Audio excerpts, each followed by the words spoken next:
Recording.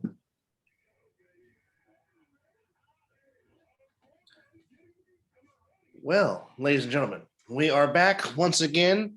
Last week we gave you our draft special. So this is a post-draft edition of the Mizzle and Dub show. He is Mizzle, I am Dub. And of course, as you can see, my man's is forming blazing sword. Yeah, going with the Voltron shirt. I'm, going with the shield. Got to see the dude himself. There it is. There he is. There it is. There it is. Form blazing sword.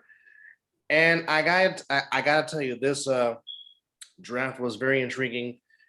As we said, coming into the draft, as we did a show way before the draft, we said there was going to be a lot of defensive depth in this draft. And huge. Boy, it proved to be right. I know what you asked for. You kept saying defense, defense, defense, and then I mentioned defense. And Gus Bradley and Mike Mayock definitely heard you. And yes. Of course, my prayers were answered. Damn it. There will be no Mac Jones coming to Santa Clara. Damn it, yes. Even though I know you wanted that to happen so badly just to get more passion out of me. Well, yeah. Of course, I understood that Trey Lance is the better quarterback than Mac Jones. But the only problem that I had with Trey Lance and Mac Jones is Mac Jones played in the NFL conference. SEC ain't to be played with. Very true. Very true. And so that's more of a pro ready. But Trey Lance got the intangibles. That kid is huge. He can run. I mean, it's almost like you got a fullback playing quarterback. So, yeah, I was very impressed with the Niners, of course, my team. And, of course, we're going to get into it, the Dallas Cowboys, but they, Dan Quinn was messing around. Yeah, well, we said when Dan Quinn became the defensive coordinator, we both said that was going to be a very good addition to the coaching staff for Mike McCarthy. And certainly when your first pick is Mr. Micah Parsons from linebacker U, that certainly does help. But I think for me, the steal was drafting Hill, the linebacker out of LSU in the 4th round, because I didn't think he would slip all the way back to the 4th round. And then he was still there. And Dan Quinn just said, give me him right now. Come to me right now. Scorpion, get over here. Get over here. Easy. But for me, I think the team that had the best draft is the city that hosted the draft, the Cleveland Browns. Yeah. The Cleveland Browns, ladies and gentlemen. That killer from Notre Dame too. A guy that had been mocked to the Raiders in so many different mock drafts, and he slips all the way to the Browns. Right? Are you kidding me? I'll say this: the Browns. I mean, for many years since they returned, they have been the laughingstock for a lot of years in the NFL, and then they came through with an 11-win season. And I mean, they took the Chiefs right down to a 4th down play in the AFC divisional round and almost could have won that game if it wasn't for that retarded rule that I just cannot stand. Ball gets knocked out into the end zone as a touchback. Ball goes to defense. I've never understood that rule. I have disliked that rule. Again, as we said twice, as we said for verbatim, you and I can just do a show off of rules we can't stand in every sport, let alone. Euro step. That is traveling where I grew up. That is traveling, yes. 3 steps, ladies and gentlemen. You're only allowed 2. And by the way, before we get back on subject, you got to put the ball down before you dribble. Before you move. You got to put the ball down before you move. You can't move, then put the ball down. That's called traveling. Works in football, but not basketball. but yeah, I mean, the Browns are building something special over there on the shores of Lake Erie. I mean, you put him in that defense with Myles Garrett and the addition of Clowney, then adding the safety that you drafted was just sitting right there. Because I mean, the Browns had a whole bunch of luxury, and I mean, they were just out. I might pick the Browns to win the AFC this year because I just like what they're building. So fast, my friend. Now I said I might. So we're talking about Cleveland. Let's also talk about a team that's in their division. who took an outstanding running back Mr. Harris. out of Antioch, California. Mr. Harris going to Blitzburg. Now, they tried to don him as the bust. Don't put no title on the young man yet. Let him earn his own legacy, which I think he's going to help out Ben this year off top when it gets cold. I mean, he's almost like Derrick Henry 2.0. But Derrick Henry is a man child. He's a beast. He's in his own league of his own. Yes. But I believe that Najee can put the same staple on his name coming out of Alabama for himself. That is a beautiful pickup for Pittsburgh. And he's in the well-good hands. I mean, Mike Tomlin, forget about it. Forget about it. I don't even want to talk about Pittsburgh no more. Well, definitely, if you are Mr. Roethlisberger, you are definitely clapping your hands and saying, yes, thank you very much. Give me a bell cow to hand the ball off to, like as you just said. When it gets cold and starts snowing in Pittsburgh, you tend to run the football. That is how you win in the snow. And I mean, not only is it going to benefit Ben, it's going to benefit Juju. It's going to benefit Chase Claypool and James Washington and whomever the tight end is. It's going to benefit them also. So I mean, having a bell cow of a running back just changes the whole dynamic of everything. And I like the fact that Jacksonville decided, you know what, Trevor Lawrence, we're going to bring your buddy along too. Just come on to Duval. And I mean, on the night of the show, we kept thinking, what would Jacksonville do? And I said, you know what? It wouldn't shock me if Travis Etienne gets drafted by the Jaguars and all of a sudden name is called. I'm like, well, hello.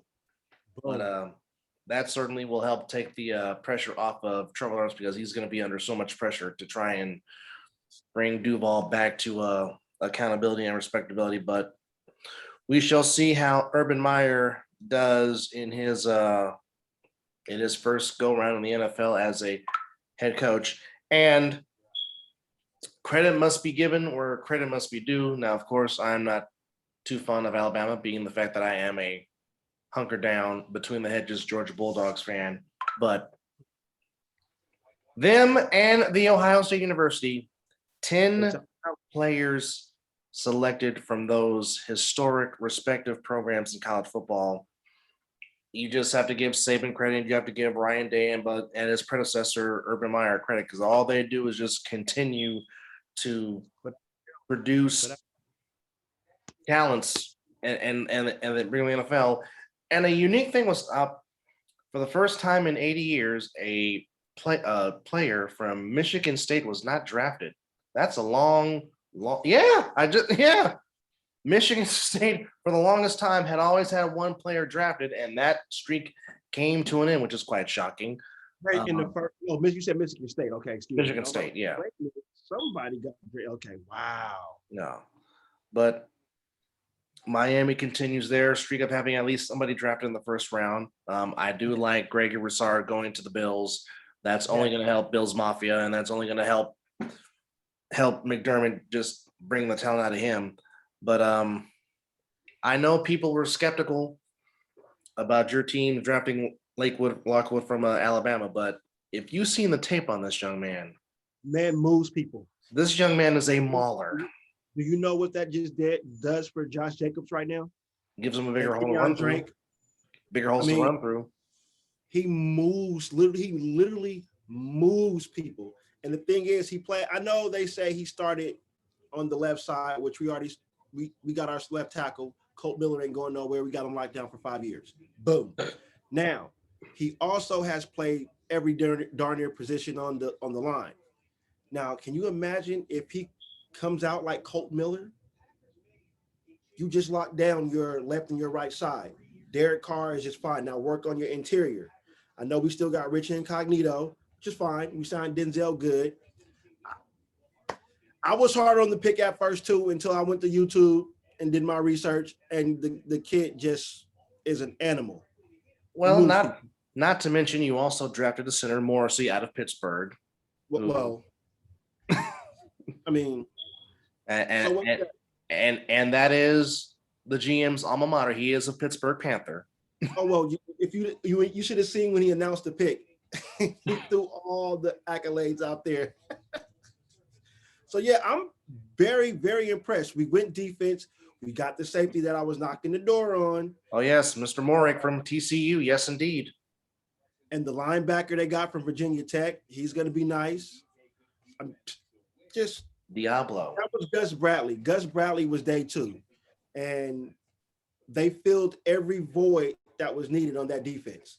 We actually got an actual free safety now to play free safety, not drafted a strong safety to play free safety. We have a free safety. Not to mention, Gus Bradley still has the option of utilizing Tanner Muse, who I thought was underutilized under Paul Gunther.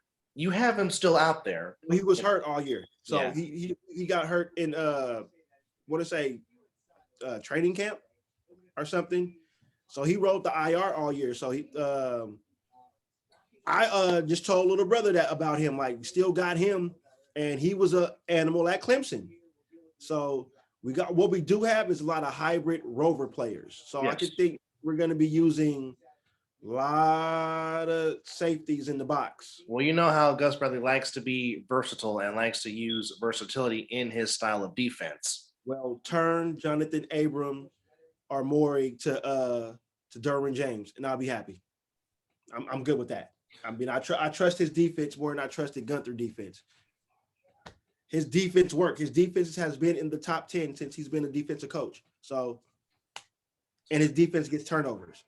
He doesn't blitz a lot, but it's the turnover. So let's talk about that steal you got from Ohio State.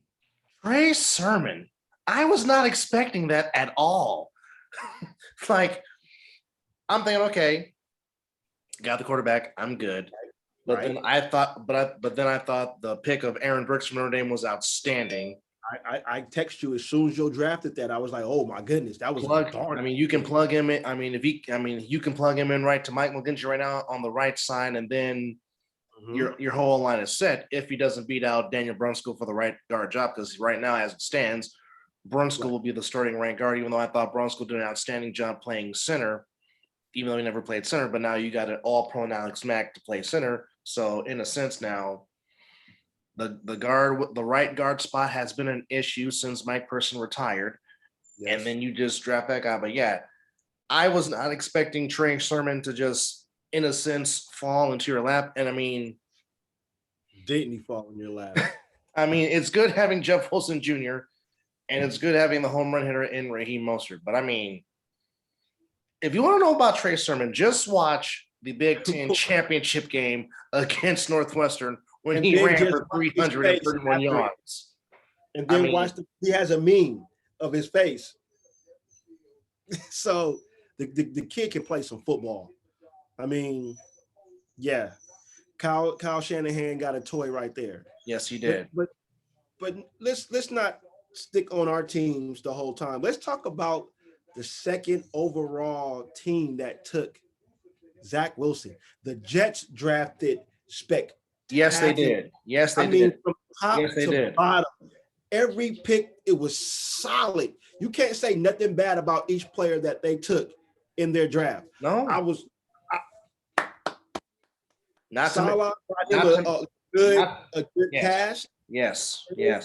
We told our favorite Jets fan that follow us that when you brought a bit of Shanahan's offense to New York, you were gonna draft players like that, and they drafted every player that fits Shanahan's scheme. Beautiful draft by the Jets. I mean, I give them a round of applause. When you do something good, I'll give you credit. I'm a diehard Raider fan, but this is a sports show. We got to talk sports. Just downright top to bottom. But you notice the teams that drafted a quarterback, what was their immediate next pick? Drafting an offensive lineman. Protection. And for them to take Ajavier Tucker from USC was huge. And then to have Elijah Moore from Ole Miss slip to you to give him a target to throw to. Wait. Didn't they draft one of the running backs out of North Carolina? They took Mr. Carter. Yes, they did. I'm saying that. Okay, so like you just said, you get the quarterback. Okay, you protect your quarterback. Then you get your quarterback 2 weapons, a Yes. receiver and a running back. That's somebody did their homework, but not just doing their homework, but where the players were, where they were taken. It was just perfect. I mean, they traded back into they trade back into the first round to pick the tackle from USC. I believe they did. Yes, it was the trade with the Vikings. They traded with the Vikings to move back up to get Tucker from USC. Yes. Just beautiful. And if you want to speak on the Jets a little bit before we move on to the next team who I think that did somewhat good to help their franchise and give faith back into their franchise. Well, I just think, obviously I had a man crush on Zach Wilson because, obviously the last time the Niners had a quarterback from BYU, it turned out pretty well. But knowing the fact, well, but given the fact that, this is Salah's first draft, and of course you want it, especially being in the media market that is New York, even though they play in New Jersey, but that's another story. But just for that metro area, you definitely want to make a big splash, and Zach Wilson definitely has that big splash. But like I said, when Salah got the job, and he was going to bring LaFleur with him, who of course is the younger brother of Mike LaFleur, the head coach in Green Bay, a lot of the West Coast principals' offenses of the West Coast offense would fit particularly Zach Wilson's skill set, and I really do believe that. And like I said, I thought Elijah Moore was one of the best receivers in the draft. Him and the gentleman from Purdue, who I'll talk about in a few minutes. But I thought those two were coming in the draft were, two of the top receivers that would be first round prospects. But obviously Moore went to the second round, but just slipped right to the Jets' hands. So I like where the Jets are going. And then after that, Salah went all defense after he got his 3 offensive priorities taken care of with the quarterback, the offensive lineman, the running back, and the wide receiver, and then went strictly defense. So maybe not this year, but the foundation is definitely being built for the Jets, and they possibly in a year or two can really make some noise in the East with the Dolphins, and we'll get to the Dolphins in a second, along with the Bills. So, I mean, definitely a solid draft for Robert Saleh and his coaching staff for the Jets, definitely. Correct. And then who I wanted to talk about, they didn't do too much to make a big splash, but one splash they did was they traded up to get Justin Fields. I will give the Chicago Bears, they finally gave down Chicago Bears, yes. Quarterback. They finally got the city, the quarterback, something that they can be happy about. So kudos to Chicago for doing something right. So yeah, that was spectacular. I like that. Just to see some fun back in the NFL. Well, I'm sure our good friend and your cousin, Mr. Hall, is pretty pleased with Justin Fields coming to the Windy City, I'm sure. Oh, yes, indeed. And as much as this pains me to say, and yes, I'm going in my own division, but dadgummit, you Arizona Cardinals, dadgum you. First off, taking Collins from Tulsa was just a steal. I mean, having him line up with Isaiah Simmons, the Rover is just going to be spectacular. Let alone a returning Chandler Jones. Let alone you add J.J. Watt to the defense. Needless to say, the secondary logo of the Broncos, as you call him, Vance Joseph, is definitely a very happy defensive coordinator up there in the desert. But for me, for them to get more out of Purdue, who, if you have not seen the tape on this young man, this young man runs ridiculous routes. Just watch the tape from 3 years ago against Ohio State, and that is all you need to know about Rondale Moore. Like, that is a receiver that I wanted my team to draft it, and now I got to see him 2 times a year, let alone seeing DeAndre Hopkins 2 times a year, let alone the man that wears 11, Larry Legend, let alone Christian Kirk. And oh, by the way, AJ Green, come here, come play for us too. So hence why I'm glad my team bolstered up on the second, because as if Kyler Murray needed more targets. No, not at all. To go with. I'm just like, everybody drafted right. I mean, we can boggle down all 32. Everybody in this draft did amazing. It just, and I'll go within my division. I have to see Patrick Surtain Jr. twice a year and Asante Samuel Jr. twice a year. I thought that I thought, with the exception of your team, I thought the Chargers had the second best draft in the AFC West. I totally agree with that. Just getting Asante Samuel Jr. was a, and I know why they did it, because the Raiders loaded up its receivers and quarterbacks. The AFC West is going to be fun. Yeah, the AFC West is nothing but just speed, and more speed, but accurate quarterbacks, though. That too. Accurate quarterbacks. And the fact that you get the tackle to protect Herbert and Slater from Northwestern, which is a huge pickup. But for me, and I thought he was underutilized at Georgia, and I'm talking about their tight end Trey McKitty, who definitely has the speed and definitely has the hands. He just wasn't throwing the ball enough. I guarantee you Justin Herbert will get this man the ball, because he can be a tremendous dynamic playmaker. Since you don't have Hunter Henry no more, who is now gone away, he can definitely continue that great tradition of tight ends that the Chargers have had since, the great Kellen Winslow Sr. Yeah. Well, I'm going to piggyback off your tight end. How about we go to Atlanta, taking Guy Pitt, which, what is he? Is he a tight end or is he a wide receiver? Whatever you want to call him. However you want to use him. He's a freak. Yes. And you think Matt Ryan is not going to, if they can just find some way, somehow, to just work out Julio Jones' contract, just, man. Like I said, everybody, we knew the draft was going to start after pick 3. Yes. So from pick 3 on, and even a few trades here or there, just I thought a lot of players would have got drafted here. Some first rounders slipped to the second round. I mean, you couldn't ask for. I'm still shocked that J.C. Horn was the first defensive player taken. Which he was not. Patrick Surtain Jr. was the number 1 rated corner. Yes. But wait, what did we say? Teams were drafting to their schemes, not player, not because you're rated number 1 or you're that. We drafted you because you fit our scheme. So what can you say? Very true. Very, very, very true. I mean, certainly a lot of teams did a lot of good things, and the Eagles trade up to get Devontae Smith. The Dolphins get Jalen Waddle, and they also keep Jalen Phillips, the edge rusher from Miami. I mean, like I said, all those picks that Miami had that were just given to them, if they hit, the Dolphins can really be a serious contender in this AFC conference up for years to come. Well, I'm gonna jump back into that AFC side, that AFC North. Let's talk about the Bengals. Ooh, Mr. Chase, Burrow's best friend. Security, the last time they played with each other was it 22 touchdowns, something like that? Yeah.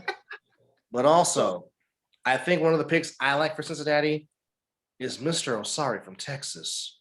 Having him to rush the quarterback and go feast on the quarterback. I think that's one of the most underrated picks by the Bengals. I think that'll just pan out well. That's just my take. And the fact that again, he got the playmaker, got the quarterback a year ago. They drafted a guy to protect him. That seems to be the trend, and that seems to be the theme. Okay, if I got the quarterback, okay, give me a playmaker, then I go to the trenches. Well, I think they were going to go to the trenches because, unfortunately, Joe Burrow didn't get to complete his rookie year season, because he was getting put on his ass a lot. I think he scrambled more yards than Patrick Mahomes did in the Super Bowl. So you don't want to see your franchise quarterback go down like that too soon. So, yeah, you replace AJ Green, you get the playmaker, and then you're like, yo, you know what? We got to keep you upright. So, that sucks. What we got? Well, unfortunately, our Giants and Rockies has been postponed today. Oh, I just got the. Yeah, I just got. Well, could it be due to COVID? Yeah, that very well could be, or is it? Well, I think ESPN would have reported that it was probably due to COVID. So Or it could be a weather delay. I don't know. But also some news, some tough news for the Dodgers. yeah, Tommy John. Yeah, Dustin May out for the year with Tommy John surgery. That is, I mean, And that just sucks because you always want to beat your team at their best, but that is definitely a very well, very tough break for the Dodgers. also got some more breaking news. Dennis Schroeder for the Lakers is out some extended time. So it just seems like when one comes back, one goes down. This, even though I don't care about the Lakers, the whole team can just. I'll just keep it at that. All right, so we just found out that it is due to weather, not COVID. So it is a rain delay. So tomorrow it will be a doubleheader against the Rockies. So a little bit of day baseball, and a little break, and then a little bit of evening baseball. Well, the last time that happened, Brandon Crawford had himself an afternoon. Sure did. So that might benefit the Giants very well. And speaking of the association, so the first game of the doubleheader will start at 2:40 p.m. Pacific time. Oh, okay. So I'll be able to catch most of the first game and do that way. Well, actually, before we go to the association, what in the hell is going on in Green Bay, Wisconsin? I'm flabbergasted by all this of what's happening in Green Bay. Like I'm just not understanding how. You're not flabbergasted. You didn't see this script before. They did it to another legend. He wore number 4. It's when Aaron Rodgers got drafted. They started doing the same thing to Brett Favre. It's I just don't get how you're a well-ran organization and you still pull stuff like this. I just don't understand it.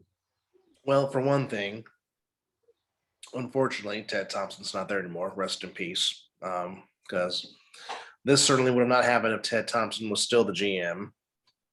And then for years, we kept saying, get Rodgers another guy to get with Devontae Adams. They had that with Jordy Nelson and Randall Cobb. They both leave via free agency. You don't add.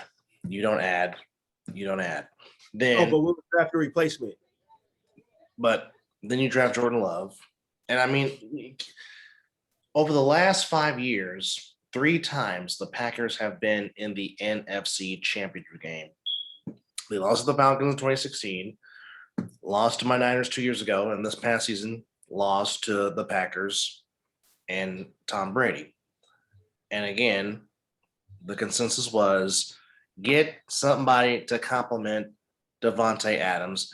And for the life of me, when it comes to that, for some reason, the Green Bay Packers want to be stubborn and hard-headed as heck. And then when they finally do, who I like, Amari Rodgers from Clemson. He is a fantastic receiver, and I think he'll do well. Then a guy that Rodgers actually liked, you released him. Like, if I am a fan of the Green Bay Packers, I really want to scratch my head and be like, what are y'all doing? I mean, it's quite obvious. The GM of the Packers and Rodgers don't get along. Rodgers wants the Packers to, get rid of him, but the Packers are like, no, and Rodgers like, you know what? I'll pull a Carson Palmer and just retire. And you really don't want to see that. You don't. But it's like it's the straw that broke the camel's back. So just to clarify what we're talking about, Jake Kummerow is a wide receiver for the Packers that Rodgers liked. And according to Rodgers, he said that was a death knell in the relationship between him and the Packers. So now, where do the Packers go from here? Now, if you're talking about odds of where he's going, and I don't know why we're still talking about this, but apparently, they're taking odds of where Rodgers wants to go. So apparently, the Broncos are a plus 200, and they still have your team. Even though I know you love Carr, but they're still rumoring the Raiders. They're at a plus 600, and the fourth team on the ballot is the Saints at a plus 1,000 odds. Okay, maybe I can, but you wouldn't trade him within your division. So that would only leave Raiders and Broncos. Did the Broncos take a quarterback in the draft? I don't think so. No. Did that? Okay. No, but they traded for Teddy Bridgewater. He ain't Aaron Rodgers. No, he's not. No, he's not. I don't see the Packers trading him. I mean, I'll see him retiring and going to host Jeopardy before I see him getting traded. That's true too. That is true too. I think he'll sit out. I mean, but well, I'm pretty sure Jeopardy will pay him very handsomely. I'm sure. I think they're saying right now his football contract is like way more than what Jeopardy would where he would make for Jeopardy, which is understandable. You go from slinging a pigskin to just hosting the show once a week. Yeah. Well, that defeats the purpose because you play football once a week. Yeah. So, but it's more high risk reward. I mean, it's more high risk than reward in football than it is just standing there holding the. And saying thank you, Johnny Gilbert. Now switching things over into the association. It is panic time in Tinseltown in Los Angeles for the Los Angeles Lakers. As I kid you not, we have a 3-way tie to where the defending NBA champions might have to play in the play-in tournament just to qualify for the playoffs. So as it stands right now in the West, so far, you've had the Suns, Jazz, and Clippers that have all officially clinched the playoff spot. Okay. Mm-hmm. You still have Denver in the 3 seed. So right now, the Lakers, the Trailblazers, and the Mavericks all have the same identical record at 36-28. But here is the kicker. The Mavericks hold the tiebreaker over the Lakers. The Lakers play the Portland Trailblazers this week. And if Portland beats them, Portland will have the tiebreaker over the Lakers. Oh, yes, indeed. Dame time. Yes, it will be. So the Lakers have a chance. Right now, the Lakers are sitting in the 6th slot, to which if you are 6 and above, you don't have to play the play-in to qualify. So right now, that's between the Blazers, Grizzlies, our beloved Warriors, and the San Antonio Fundamentals. That's who those 4 teams would be to try and qualify for the play-in tournament to get into the playoffs. Now, yes, we're about to get on LeBron James because he is doing some tremendous more crying because hold him on what he said first before he makes the current quote. Oh, I have the screenshot. Now, this is what he said. Now, this is what he said back in March of 2020 when he said, you got Portland, Memphis, New Orleans, and Sacramento tinkering around there. If there's 5 or 10 games left, why not ballot out, make them play each other all 5 games? Then yesterday, and I watched this live on this press conference after they got throttled by the Toronto/Tampa Bay Raptors in their own house, and Kyle Lowry and Mr. Siakam had themselves an evening of a game. He says, and I quote, "Whoever came up with that shit needs to be fired." Considering that they are a loss away from possibly going into the play-in format. Now, it's easy to say that when you are the number 1 seed a year ago and don't have to worry about qualifying to get in. Mm-hmm. You flip the tables, and I'm sure for Laker fans, it's not the season that they anticipated. And I'm pretty sure they did not anticipate, Anthony Davis, even though Anthony Davis does have an injury history of being injury prone, which again, around this time of the year. Yeah. Always. But which again, nothing against his talent, but as we always say, your best ability is availability. And that has been an issue this year for Anthony Davis. And for the first time in his career, LeBron dealt with a major injury. For most part, his career has mainly been, for the most part, injury free. No major injuries.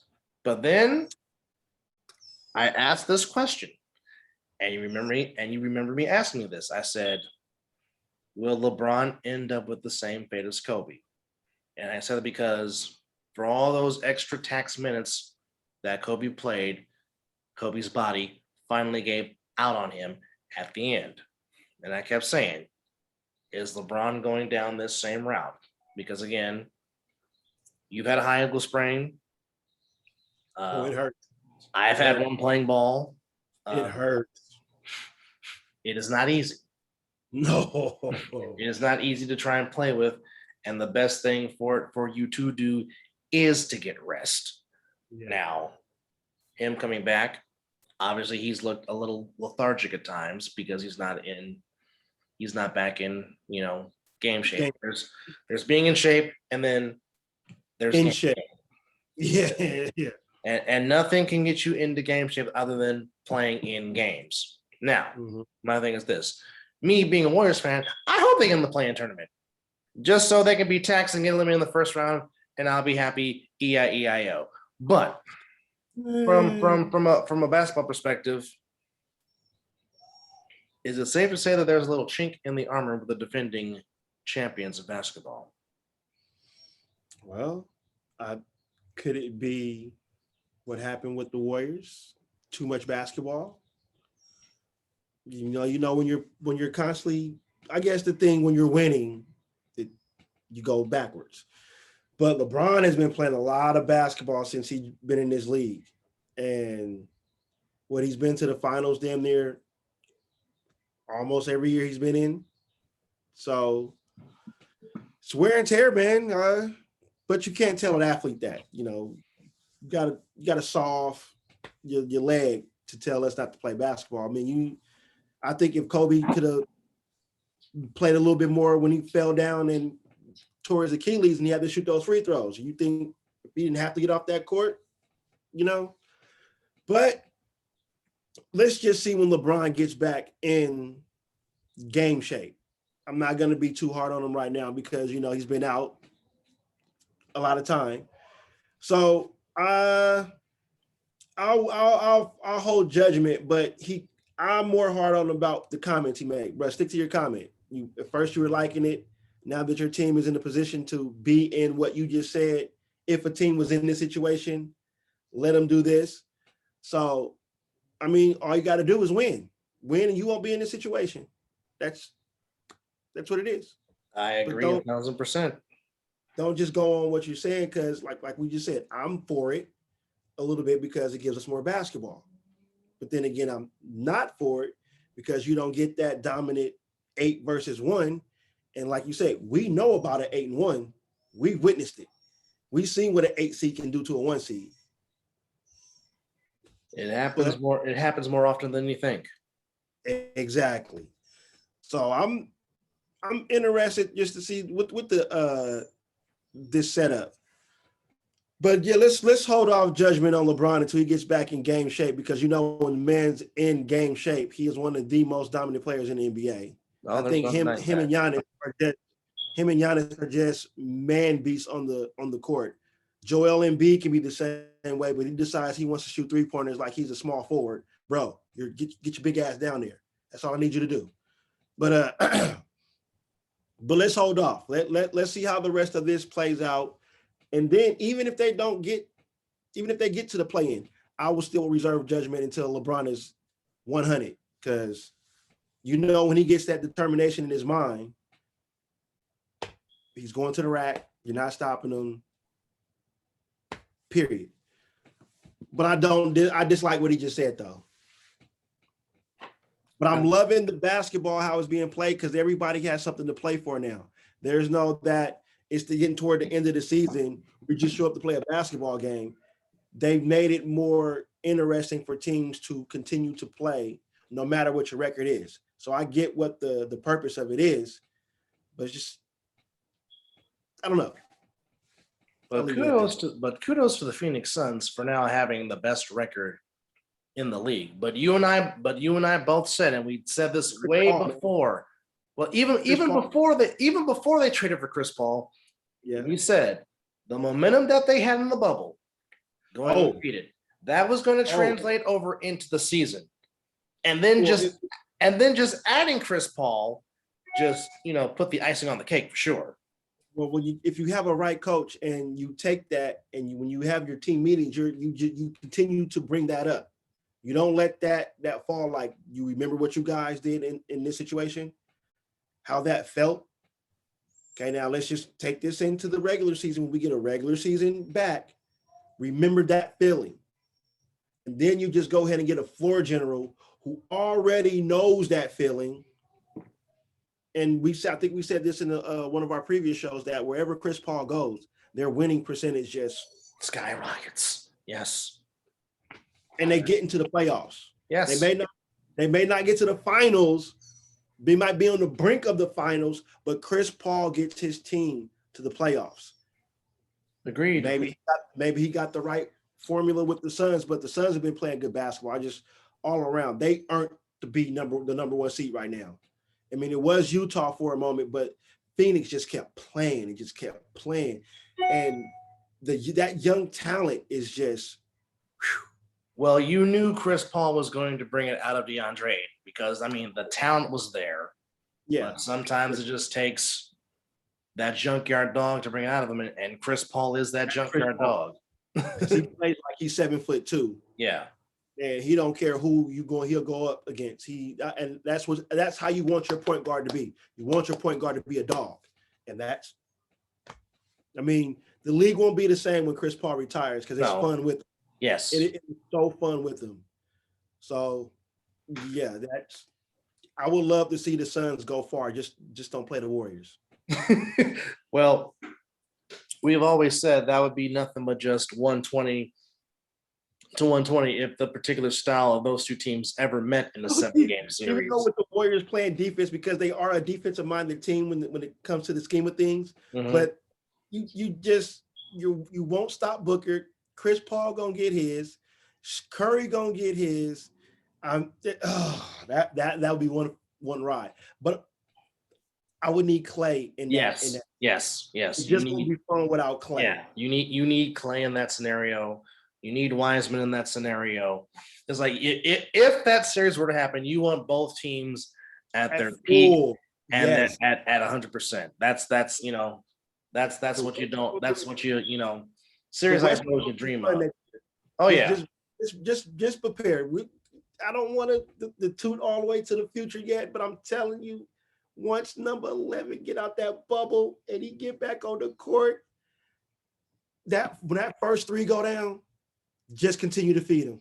When he hits that first three, and I hope fans are back capacity at that Chase Arena, because Clay gonna feed off of it. I need Game 3 Clay. Any real Warrior fan knows when Game 3 comes around, everybody knows it's Clay time. It's Clay. Just give Clay the ball. It's like, Game 6, okay, give Clay the ball. give Clay Thompson the ball. It's Game 6. Game 6 Clay will be coming out. But then again, remember when everybody certain Warrior fans, I'm not going to say all Warrior fans because us Warrior fans know. Remember when Clay was having an off on the other side of the ball? What was it going to the number ones on the other side of the end of the court? Locking them down. It ain't all about scoring with Clay. Yeah, Clay going to get his scoring, but his main pride is making sure that other person on the other end of the court don't do their job. Yeah. I'd rather take that Clay because Curry's going to get it, people around. And eventually, like we all knew, Clay showed up, and I think he went with like 37, 40 points in Game 3. So miss me with that. Not to mention he scored 37 points in a quarter. So if you think he can't do that, just ask the Sacramento Kings about what 11 he did. dribbles? 11 dribbles. in one quarter. I'll go watch the tape on that. If you go YouTube that performance, if you will. It was 11 dribbles through the whole game. How you score that many points and you don't put the ball? Let alone he scored 60 in 3 quarters against the Pacers. Easily could have gone for damn near 80 if Kerr didn't take him out. Sometimes Kerr just gets under my skin when somebody's going off, and it's like, sit down. Like, let's go for the record, bro. Let's do this. Let's do this. But next year, just everybody, like I tell everybody, have fun in the West right now, because there's a determined and he's at peace. Just think about it. He in the Bay, just driving his boat to the Rocco. Playing with Rocco. Just Clay, let's go. Let's go. Well, switching things, and this will be our final segment of the show. Switching over to the sweet science of boxing, we have almost a unification title fight coming up this Saturday as Canelo will put his middleweight title on the line against Billy Joe Saunders and his middleweight title on the line. This by far will be Billy Joe Saunders' biggest test as boxing's #1 star and main attraction, Canelo, as he is going for his goal of trying to unify the middleweight division. We know what you've said many times, and I have agreed with you. Ever since Canelo fought Floyd, he got his degree and doctorate in boxing, and he has become one of the best pound for pounds. I know some people still have him at #1. It flip-flops between him and Bud Crawford, but certainly top 3 pound for pound, Canelo is that guy. Yeah. How do you see this fight? And we always say that boxers have a puncher's chance. If you're Billy Joe Saunders, how do you even try to crack the code against Canelo? Well, I would say look at the film of when he fought Floyd, but Canelo's a different boxer from when he fought Floyd, so that film won't help you. I don't know, man. Canelo is just, like you just said, he learned. He figured it out, and if he has a chance of beating Canelo, he's gonna have to be super, super aggressive. Don't let up, and also don't let Cinnamon or Saul get close to you, because you know he's gonna hit you with and watch out for the ghost, because he'll fake one and come in real quick. So you gotta use the ring. He's gonna have to use the ring, and don't get boxed into a corner, because we know that when Canelo gets you in the corner, it's pretty much. If he gets you on the corner or gets you on the ropes, he's going to the body all night long. And that's just eventually going to set you up for that big right hand. He's going to have to outsmart him. That's the only advice, that he's going to have to find a way to outsmart him. And that's it. And like you said, a puncher's chance. He's just going to have to be aggressive. He's going to have to try to find a crink or some. It's hard to crack that case, but man, you know me, I'm riding Canelo all the way, and the last person that I thought that gave Canelo somewhat of a challenge was Triple G. And now that's the film. Now, first fight, look at what Triple G was doing to Canelo in the first fight, because Triple G was landing shots. There wasn't, Canelo was eating them, but but look at that film, and that might help out. But other than that, good luck. That's if you see any other way that this fight can go, let me know. But I just think Canelo I'll give the dude, depending on how Canelo feeling, I got Canelo winning between 5 and 6. 5 and 6. Well, his last fight was just a 3-round sparring session. I don't even know why the dude stepped in the ring with him. I wish I'd have put my money on this fight instead of that fight watching him. The funny thing about that was he kept saying you're going to see a new me, a different me. I'm like, I don't see you. You just was taking punishment. And your trainer's like, dude, if you don't do anything, I'm going to stop this fight. And didn't even come out for the 3rd round. just to clarify, it is for Canelo's WBC and WBA super middleweight title, and Saunders is putting his WBO super middleweight title, which just leaves the IBF, which is held by a very good fighter in Caleb Plant. So I'm guessing the winner of this fight, I'm pretty sure we'll try to set up a date for Caleb Plant, and you will have one undisputed super middleweight champion. And now here's my thing. Eddie Hearn and Bob Arum. Yeah. What are y'all doing? Okay, we know who the two best heavyweights are. This is the fight that us boxing fans have been wanting to see for the last 2 years now. And I'm about ready to cash out if they get it right. But if they take too long, it's okay. We don't care if the fight is held in England. We don't care because we'll watch. But they'll in my backyard now. You know what I'm saying? I just want to see the fight. If somehow we can get a phone call to Soup and have us join on commentary, that'll be. I'm down for that. Dadgummit. But it's just okay. Stop with the holdup. Yeah, we know Fury wants to fight him. Well, Fury, I sent you what Fury said. So, Mr. Hearn, Mr. Joshua, Please. Mr. Fury is ready. Bob Arum is ready. Come to a decision. I don't care if it's a split brand pay. I don't care if it's a ESPN and DAZN combination combined together. I don't care. Just get it done. I'm getting frustrated with this. Like, come on. They should let the ESPN Plus members get that for free. Just saying. Something. Since they make it this long. Because I'm just like, the fans want it. This will prove once and for all who is as to quote Ric Flair, the real world's heavyweight champion. Well, it's good. Not only that they need to make it happen. This is good for boxing. Yes. Because the heavyweight division has not been the same for a while. Yes. So when we got Fury and Wilder fighting, it was like, yes. And now you give us this. It's almost like when we wanted Josh, but see, this is the same thing when Wilder was trying to fight Joshua. They were BSing. And then Joshua took that other fight. So I don't know. Is he ducking him? I mean, boxing can just mandate this. Why they they should just get in the way and just make it just like, look here. The people want it. Boxing needs this. Get your shit together and I don't see what the big deal is right now. In the infamous words of Mills saying, let's get on. I miss that guy. Oh yes. I miss that guy. The good old Judge Mills Lane. Yes, indeed. Man, he was good for boxing, man. Jesus. You don't get that many good referees like that to where you be like, dude, I need you to do every match.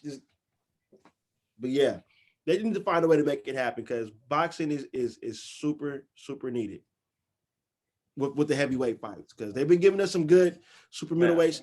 Well, until they find somebody to fight Bud Crawford. To which it might be Manny Pacquiao. I'm just saying. They should just go ahead and just dig up Manny Pacquiao's grave right now.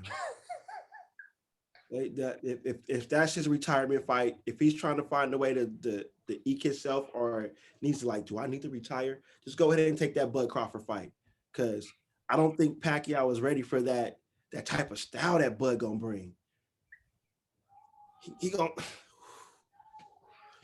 I hope it's a good fight. I hope it's a good fight, but I just don't think that man want them problems. He don't want that smoke, man. And Bud is pissed off because ain't nobody stepping up to him to box. He's like, what I got to do? Yeah. And they're trying to tarnish his name because he ain't fought nobody. Well, then put somebody in front of him. Really give him somebody. And he's not, he kept saying, I'm ready. I want to fight. They don't want that smoke. I mean, it's a good payday. It's for somebody to just go. I mean, it definitely would. It definitely would be a tremendous payday, yes. But please give that young man somebody to fight. He deserves a pay-per-view. He's been too much on ESPN. he deserves a pay-per-view. Hey, but we're not That man complaining. deserves the But we're not headline. complaining. But we're not complaining about being on ESPN one bit. We're not complaining at all. No, because it's good for me because I don't have to pay it. Yeah. But I'm just saying that man has earned to main event a pay-per-view, and they have not treated him well. And I don't know. I mean, can Shakur Stevenson step up and fight him? Or is that a different weight class? This is a different weight class, and I don't think Shakur. I don't think Shakur will be ready for that. I mean, as talented and great as he is, I don't know if he's ready to be on the level. I'm just saying, like, let him box somebody with a name. Like, yes. The last dude he fought, I was like, who? I said he gonna mop the floor with this Joker. It's almost like I don't know. It's almost like boxing sometimes does this. Yeah. It's like give me that Teofimo Lopez Lomachenko matchup like we had. Give me something like that. Which is why I say it was unfortunate we were just babies in the 80s, because if we were our age in the 80s with all the fights that happened back then, we'd be like, bruh. But sometimes, I mean, I love the era I'm growing up in and grew up in, but it's like when you look at the flashbacks and like, I'd have been off my seat if I was there watching this. Like, ooh. But I'll just leave it at this.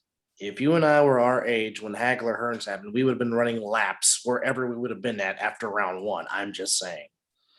And it would have been like, that is the greatest money I ever spent on a closed circuit event on those 8 minutes of fury. I'm just saying. Yes. Yes. And I'll leave it at that. Man, well, I'm going to let you kick off the final segment with your rapid fire, because I know you want to get into this alert that we got during our show. So I'm gonna kick it off to you. Go ahead, my friend. Well, I'm gonna do something different. I just looked at the TV tonight. Do you know that ESPN is doing Marvel Heroes? Their whole show is going to be somewhat with Marvel, and it kicks off with the Warriors and the Pelicans at 4:30. Interesting. Very interesting. I've seen the commercial, but I don't know it's Marvel, and it's a Marvel and an NBA special edition. So yeah, Arena Heroes. So I'm pretty intrigued to see what that's about. And just to piggyback off of what the show was made about was just this NFL draft, just spectacular. Like, it was perfect. Like, sometimes you got a head scratcher. You're like, what are they doing? But to actually see teams draft right, you got a quarterback, protect your quarterback, get him a weapon. You got holes in your defense, get defense. And then, like I said, to see first round talent go down to the second round, just NFL, thank you.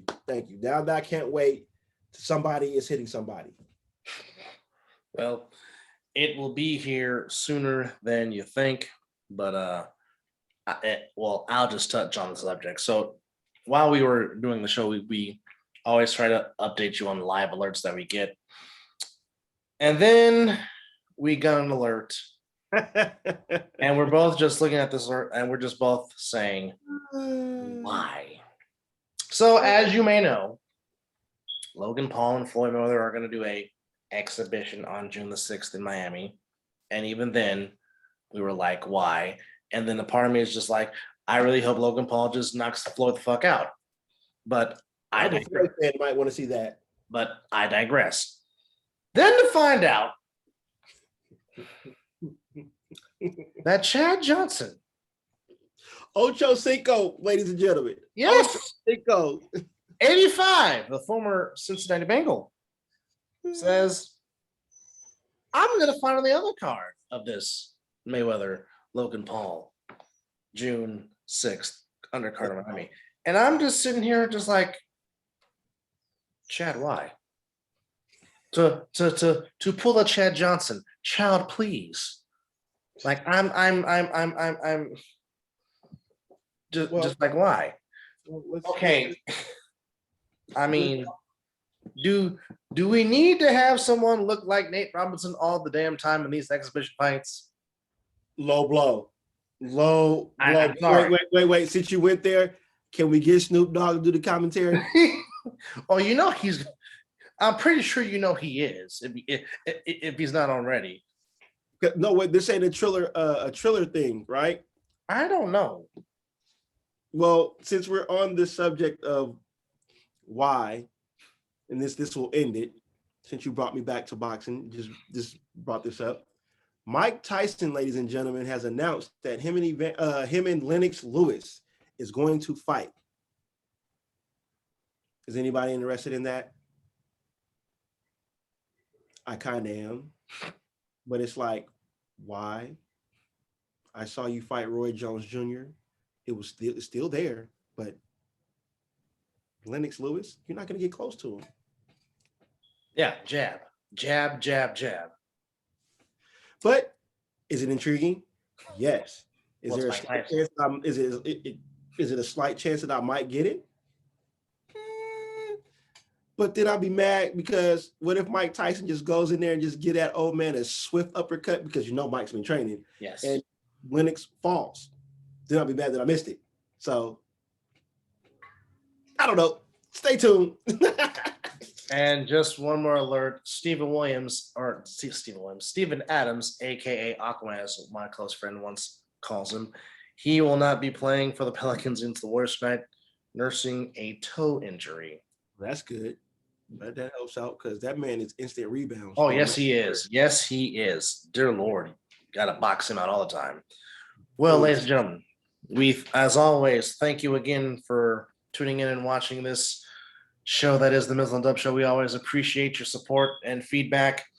And we will, like I said, we will keep doing this and keep getting better and improved. And, we're all for suggestions. If you have a subject that you want us to talk about, hey, put it in the comments. We just might take you up on your suggestion. But in the meantime, for Voltron, I'm Captain America saying good afternoon, peace and chicken grease, and make sure you take Soul Train. Yes, love, peace, and soul, and Don Cornelius. And to quote Mr. Colonizer, good night, Canada. We definitely need to get some flags. We do. Definitely have to get some flags. If we get our own studio, there will be a Canadian flag somewhere in the building. It has to be. Has to be. The huge maple leaf in the background. Yes. All right, folks. Until next time, thank you for watching. So long for now. Peace.